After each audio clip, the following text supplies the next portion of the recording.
Ils m'ont dit que le chalet avait un problème de moisissure. Ils ont dit que ce n'était pas sûr de le visiter.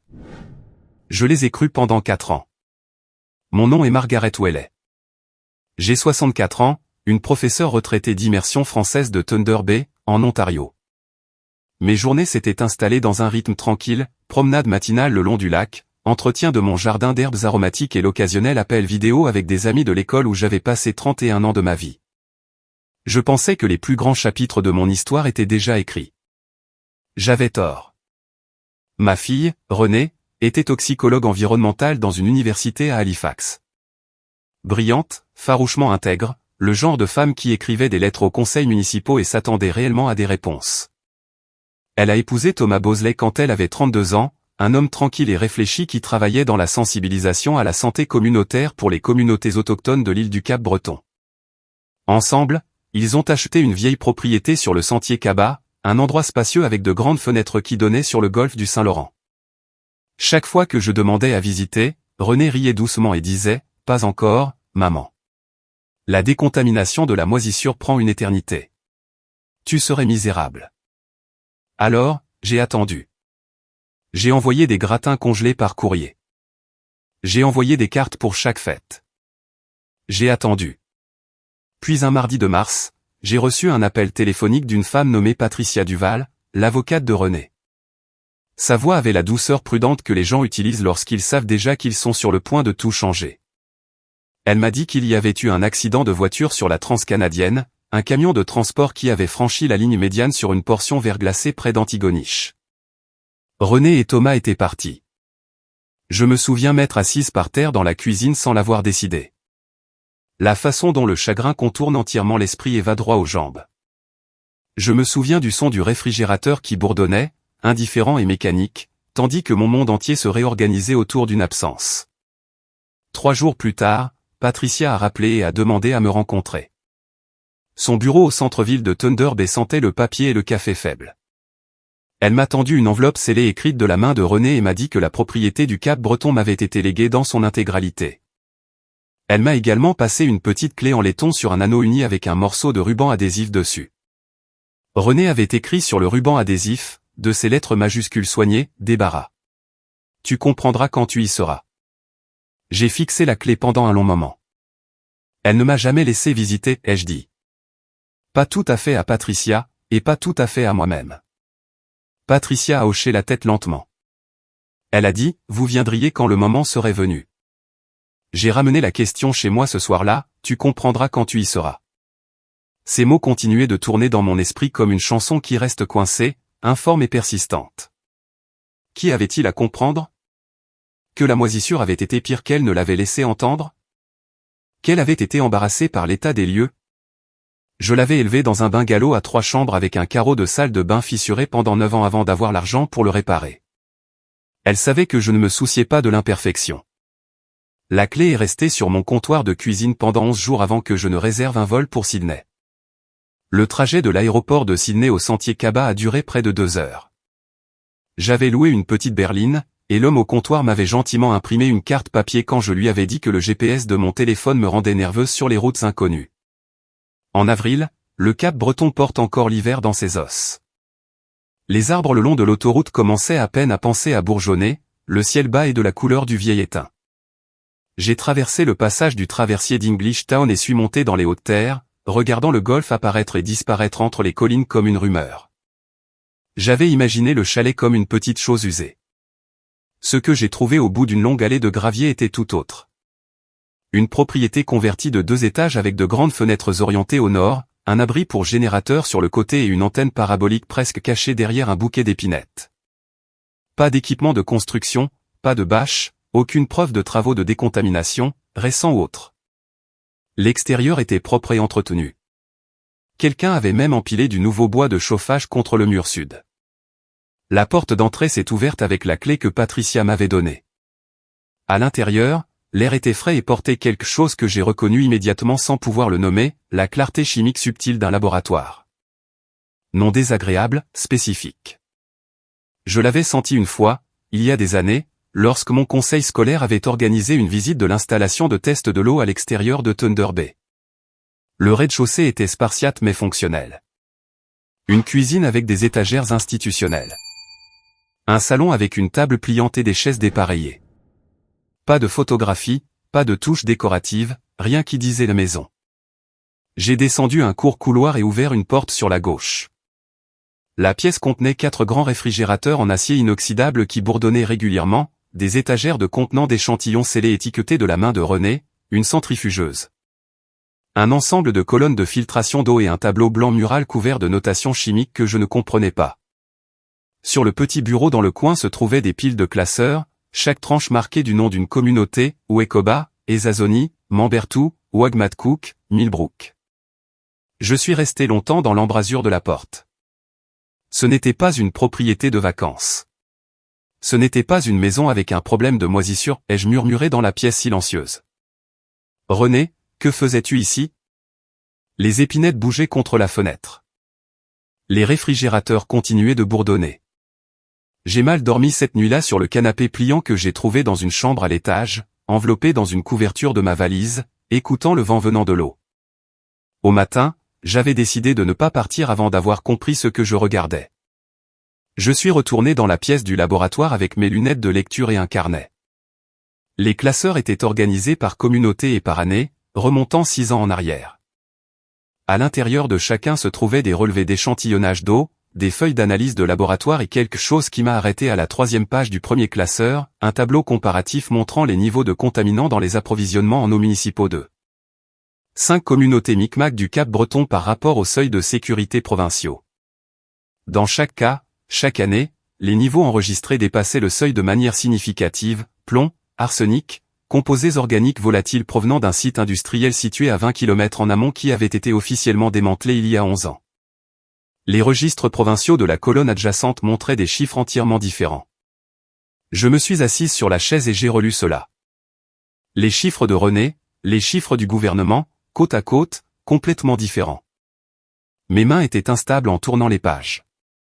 Il y avait des lettres, de la correspondance entre Thomas et des travailleurs de la santé communautaire décrivant des groupes de maladies, des enfants présentant des symptômes neurologiques, des adultes atteints de maladies rénales inexpliquées. Des aînés qui s'étaient fait répéter à plusieurs reprises par les autorités sanitaires régionales que leur eau était propre. Il y avait aussi des lettres d'une entreprise appelée Novaté Environmental Solutions. Le ton de celle-ci changeait au fil des ans, passant de poliment dédaigneux à formellement menaçant. La dernière était datée de 4 mois avant l'accident. Elle indiquait en partie que la poursuite des tests non autorisés et la distribution de rapports d'analyse non certifiés constituaient une ingérence dans un processus de décontamination réglementé au niveau provincial et pouvait entraîner des poursuites judiciaires. J'ai trouvé la deuxième utilité de la clé en laiton dans le débarras attenant à la cuisine, un coffre-fort ignifuge. À l'intérieur se trouvait une clé USB, une copie d'un rapport de recherche officiel estampillé au brouillon non destiné à la distribution, et une lettre manuscrite qui m'était adressée. Maman, commençait-elle. J'ai posé la lettre sur le bureau, et je n'ai pas bougé pendant très longtemps. Dehors, le golfe du Saint-Laurent captait la lumière de l'après-midi et la renvoyait en morceaux. J'avais passé 4 ans à être doucement repoussé à distance. 4 ans de gratin congelé et de questions sans réponse, et la douleur sourde et persistante de me sentir exclu de la vie de ma fille. Je m'étais blâmé en silence, comme le font les mères, me demandant si j'étais trop présente ou pas assez, ou simplement gênante pour la vie qu'elle construisait. Elle me protégeait. Tout cela, l'excuse de la moisissure, les dérobades, les appels téléphoniques raccourcis, avait été un mur qu'elle avait construit autour de moi afin que ceux qui venaient pour elle ne viennent pas aussi pour moi. Je me suis assise dans cette pièce et j'ai laissé cela s'ancrer en moi. Cette nuit-là, j'ai entendu du gravier crisser sous des pneus dehors. J'ai éteint la lampe de bureau et me suis pressé contre le mur à côté de la fenêtre. Des phares ont balayé le plafond, se sont arrêtés, puis se sont éteints. J'ai entendu une portière de voiture se fermer doucement, trop doucement, comme les gens ferment les portes quand ils ne veulent pas être entendus. Puis une deuxième portière. Je suis resté absolument immobile dans la pièce sombre, le cœur battant fort dans mes oreilles, essayant de me souvenir si j'avais verrouillé la porte d'entrée. On a frappé, fermement mais sans hâte. Je suis resté là où j'étais. Une autre frappe. Puis une voix de femme, basse, Madame Lay, mon nom est Sylvie Chartrand. J'étais une collègue de votre fille. J'ai vu la lumière allumée depuis la route. S'il vous plaît, il est important que nous parlions. J'ai expiré l'air que je n'avais pas su retenir. Je me suis dirigé vers la porte d'entrée et l'ai ouverte. Elle avait la cinquantaine, compacte et sérieuse, portant une veste universitaire par-dessus un pull en laine. Derrière elle se tenait un homme plus jeune, peut-être vers la fin de la vingtaine, portant une sacoche d'ordinateur portable sur une épaule. Il s'est présenté comme Daniel Auger, étudiant diplômé en droit de l'environnement. Nous ne nous attendions pas à ce que quelqu'un soit déjà ici, a dit Sylvie, en regardant mon visage. Thomas a toujours dit que si quelque chose arrivait, vous viendriez peut-être. Il comptait là-dessus. J'ai reculé pour les laisser entrer. Dites-moi ce qui se passe. Tout. Sylvie a posé son sac sur la table pliante et l'a ouvert avec l'efficacité de quelqu'un qui avait répété ce moment. Votre fille et Thomas montaient un dossier fédéral contre Novaté et contre 3 hauts fonctionnaires du ministère provincial de l'Environnement. La contamination dans ces 5 communautés n'est pas accidentelle, et elle n'est pas historique. Elle est continue. Le site démantelé en amont, l'installation chimique Prévost, n'a jamais été entièrement décontaminé. Novaté a été engagé pour effectuer le nettoyage il y a 12 ans. Ils ont soumis des résultats falsifiés. Le ministère les a approuvés, et chaque année depuis, l'eau s'écoulant dans ces communautés a transporté les mêmes composés au même niveau. Daniel a ouvert son ordinateur portable et l'a tourné vers moi, des graphiques, des données cartographiques, des images satellites du site POS avec ce qui semblait être des infrastructures de drainage actives. Les dossiers de laboratoire de René ici correspondent à ce que nous avons bâti du côté de l'université, a-t-il dit doucement. Ensemble, c'est suffisant, plus que suffisant. J'ai regardé le tableau blanc couvert des notations chimiques de René. J'ai regardé les tranches des classeurs, Ouekoba, Ezazoni, Mambertou, Ouagmatkouk, Millbrook. Combien de personnes, ai-je demandé. Sylvie a fait une pause. Nos données actuelles de corrélation sanitaire suggèrent plusieurs centaines d'individus affectés dans les 5 communautés. Le nombre de cas neurologiques chez les enfants de moins de 12 ans est particulièrement significatif, a-t-elle dit avec soin, cliniquement, mais sa mâchoire était serrée. Nous essayons de joindre un défenseur de l'environnement fédéral depuis 2 ans. Les canaux provinciaux sont compromis. Nous avons besoin de quelqu'un en dehors de cette région pour prendre le dossier. Et ma fille savait tout cela.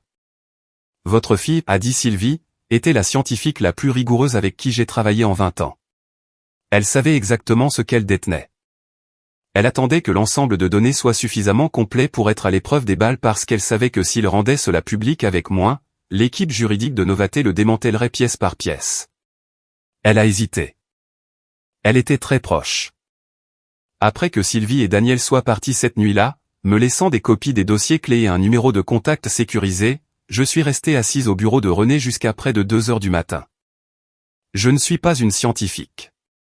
Je suis une professeure de français à la retraite qui peut conjuguer 47 verbes irréguliers de mémoire et qui a passé 3 décennies à enseigner à des élèves de 12 ans la différence entre savoir et connaître.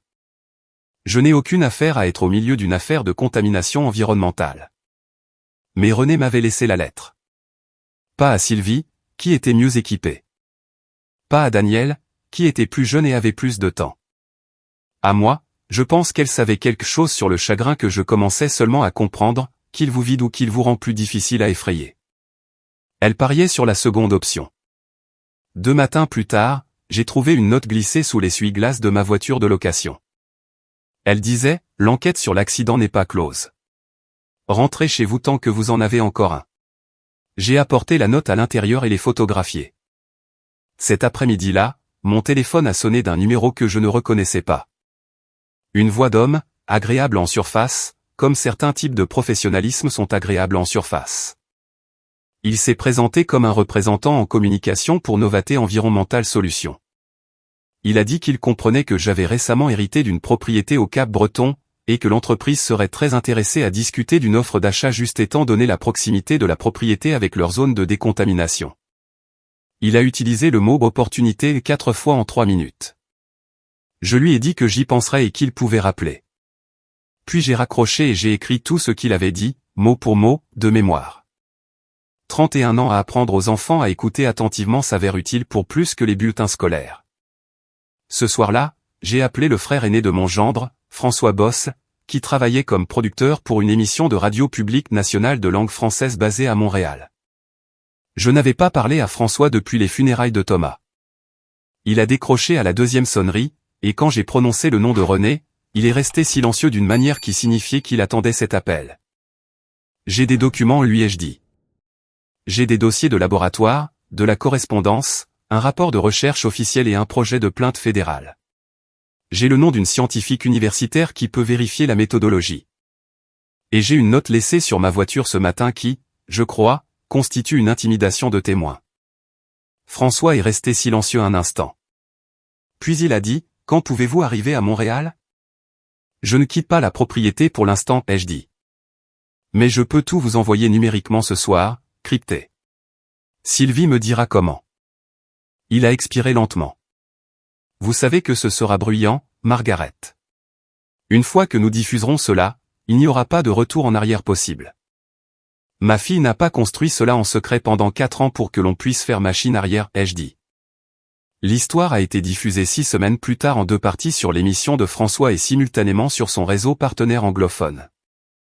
Le titre était simple, Silence contaminé, comment 5 communautés Micmac ont été laissées à boire de l'eau empoisonnée pendant qu'un ministère provincial détournait le regard. Le crédit de recherche indiquait, données primaires compilées par la docteure Renée Willett Bosley et Thomas Bosley. Do 24. Je me suis assise à la table de la cuisine à Thunder Bay et j'ai écouté l'émission à la radio. Le nom de René et les recherches minutieuses de ma fille lues à haute voix dans 100 000 foyers. J'ai posé ma main à plat sur la table et j'ai respiré. Ce qui a suivi n'a pas été silencieux. L'équipe de communication de Novaté a publié une déclaration qualifiant les données présentées de manière sélective et la méthodologie de non vérifiée. Leur service juridique a envoyé des lettres au réseau, à l'Université du Cap-Breton et à moi personnellement. Le ministère provincial de l'Environnement a annoncé qu'il mènerait sa propre révision, ce que les défenseurs de l'environnement ont immédiatement qualifié de conflit d'intérêts. Mais les leaders communautaires des 5 Premières Nations ont accordé des interviews. Des parents d'enfants affectés ont partagé des dossiers médicaux et ont parlé devant la caméra. Un ancien entrepreneur de Novaté, un homme nommé Ron Chisholm, qui avait travaillé sur le site PVO lors de la décontamination originale, s'est présenté avec sa propre documentation, des dossiers qu'il disait avoir conservés pendant des années parce qu'il n'avait jamais été à l'aise avec ce qu'on lui avait demandé de signer. Le ministre fédéral de l'Environnement et du Changement climatique a annoncé un tribunal indépendant dans les 10 jours suivant la deuxième diffusion. Je veux vous raconter le moment où j'ai compris ce qui devait se passer ensuite, car cela est important pour la suite de l'histoire. 2 semaines après les diffusions, j'ai reçu un appel d'une femme nommée Brenda Go, une coordonnatrice de la santé communautaire de Wagmatcook. Elle avait une fille, m'a-t-elle dit, âgée de 9 ans, nommée Clara, qui souffrait de tremblements et de difficultés d'attention depuis 3 ans. Chaque spécialiste qu'elles avaient consulté avait qualifié cela des idiopathiques, intraçables. Elle avait lu la transcription de l'émission de radio 3 fois.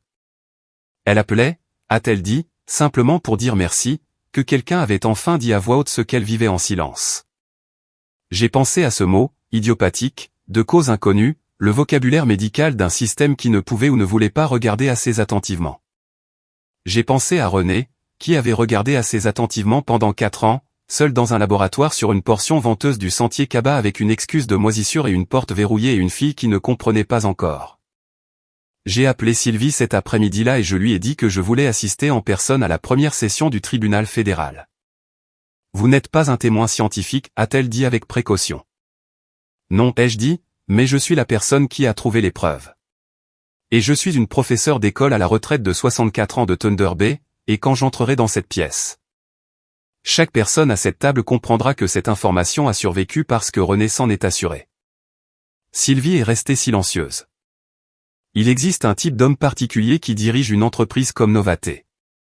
Il était le PDG depuis 9 ans, un homme nommé Gerald Fitzwilliam, au début de la soixantaine, le genre de polish qui vient de n'avoir jamais été réellement mis au défi. Il est arrivé au tribunal dans un costume qui coûtait plus que ma pension mensuelle. J'étais déjà assise dans la galerie publique lorsque le président du tribunal a présenté les données compilées par René, 4 ans de relevés d'échantillonnage d'un laboratoire indépendant, vérifié par une équipe universitaire, comparé directement au rapport déposé par le ministère. Le conseil juridique de Fitzwilliam a tenté 3 contestations procédurales distinctes pour faire écarter les preuves. Les 3 ont été refusées. Je l'ai observé. Il avait l'air de quelqu'un habitué à ce que les choses se passent comme il le souhaite. Elles ne se passent pas toujours comme il le souhaite. Après la séance du matin, j'ai été approché dans le couloir par un homme plus jeune de l'équipe de Novaté, pas un avocat. Un autre genre d'homme lisse, a-t-il dit d'une voix calibrée pour ressembler à une conversation raisonnable, que l'entreprise restait ouverte à discuter d'accords d'indemnisation avec les personnes affectées et qu'un processus public prolongé serait difficile pour toutes les personnes impliquées, y compris les familles en deuil. Je l'ai regardé un instant. Ma fille est décédée 4 mois après que Novaté lui ait envoyé une menace juridique lui disant d'arrêter de tester l'eau, ai-je dit. La GRC n'a pas fermé l'enquête sur l'accident. Je choisirai vos prochaines phrases très soigneusement. Il est parti.